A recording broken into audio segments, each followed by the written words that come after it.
Pour vous, il faut, je vous cite, interdire le port des signes religieux ostensibles dans le monde du sport. Vous déposez un amendement au Sénat pour l'examen d'une proposition de loi sur le sport. Ça a été rejeté par l'Assemblée. Il n'y a pas eu d'accord hier soir par la commission mixte paritaire qui d'habitude doit se mettre d'accord là-dessus.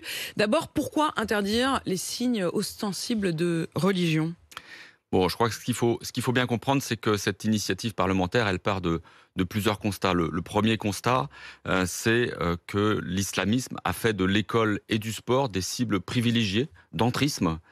C'est largement documenté. Il suffit de consulter des rapports qui ont été des rapports Il y a eu un parlementaires. rapport parlementaire sur la Plusieurs, radicalisation dans le sport. ma collègue au Sénat, Jacqueline Eustache-Brinio, il y a 2 ans, le député Éric Diard également, et tous ces rapports convergent dans ce sens d'un entrisme, d'un séparatisme, d'une volonté de s'emparer des jeunes Ça générations se en manifeste particulier. comment ?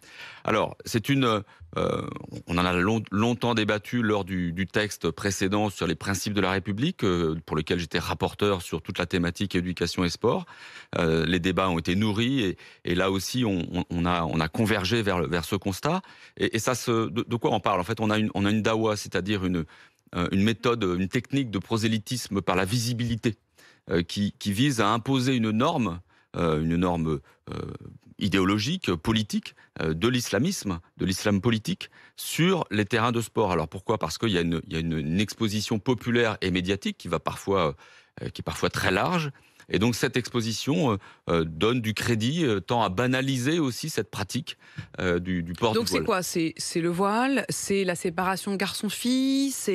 Oui, c'est une stigmatisation. Et puis, ce qu'il faut bien rappeler aussi, c'est on a l'impression que c'est juste une initiative parlementaire, mais en fait, on se met en accord avec quelque chose que personne ne conteste, qui est la charte olympique. La règle 50 de la charte olympique précise exactement la même chose. Je l'ai ici, c'est aucune sorte de démonstration de propagande politique, religieuse ou raciale n'est autorisée sur un lieu ou un site olympique.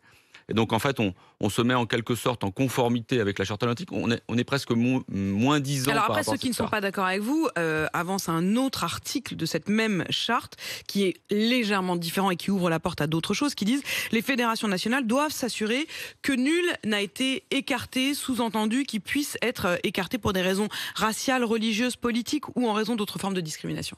C'est là-dessus que ceux qui défendent l'idée qu'on puisse venir voiler dans des compétitions sportives s'appuient. Oui, mais j'entends ce procès d'exclusion. En réalité, nous, on a un dispositif qui vise au contraire à inclure le maximum, à permettre au maximum à toutes les femmes de pratiquer. Parce que quand vous avez sur un terrain de sport une partie d'entre elles qui porte un signe distinctif qui est une marque d'appartenance religieuse, que fait-on, que dit-on des autres qui ne le portent pas ? On stigmatise. Toi, tu es de la même confession, tu ne portes pas le voile comme nous.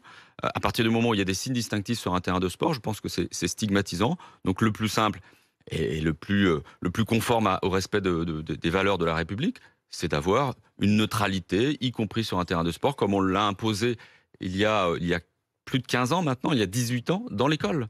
Là aussi, c'était un débat. Il a fallu 15 ans après l'histoire des foulards de Creil pour arriver à une loi, pour arriver à ce que le législateur prenne comme aujourd'hui ses responsabilités, impose un périmètre, impose un cadre. C'est ce que nous faisons. Alors, je ne dis pas que c'est simple.